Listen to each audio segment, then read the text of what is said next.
For the Allen family at Strathall near Drumahoe, farming had become a struggle, with a large, mature, unproductive woodland and not quite enough land to meet today's financial demands. Richard Allen hit on the idea of starting a paintball business as a way of making use of his natural surroundings. The forest wasn't used a lot. We then had to cut paths through the forest to make room for people to move through and stuff. But we used a lot of established sort of paths that were there for years and years and years. I would come across paths and be totally overgrown, so we cut them through, and then we put down a lot of gravel and stuff to stop trampling, to stop any soil erosion and stuff like that.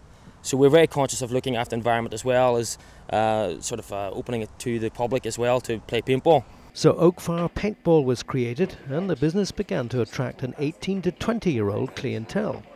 Everything from stag and hen parties to corporate groups looking for a team bonding day out. We get groups down, anything from 16 people to up to 40 people. We get them down in a normal day, park here in the car park, go down to the basement, the old house there, we'd get them out.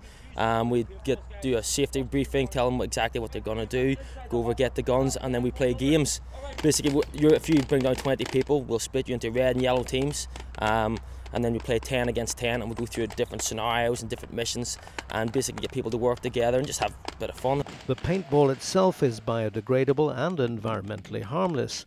Richard, though, had to come up with interesting and challenging game scenarios to add to the excitement of a very different experience.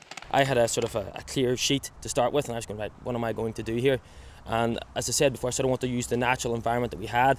So any of the old wall garden that we had in the house, and down made an old donkey house down the bottom there, we turned into a fort. And then again, all the established wood, and we just designed the game zones and the scenarios around those to try to make it as best as we possibly could. It's all a lot of fun, but is safety a priority and supervision strict? Very strictly marshalled. Our main priority is safety. Second after that is fun. So we just make sure people are safe. They know the safety rules at the start of the session. We're very clear about what's allowed and what isn't. The Allen's dairy farm was closed down 6 years ago, although beef and sheep continued for a time. Now the land is rented, and there's increasing pressure to transfer more farming land into the paintball business. The land that's there at the moment, we've actually been turning into game zones. I've persuaded my father to let me have 2 more fields to turn into new game zones and stuff. So he's happy with that there and the way things are progressing for the future, and I think this is, for us at the moment, this is what we want to do.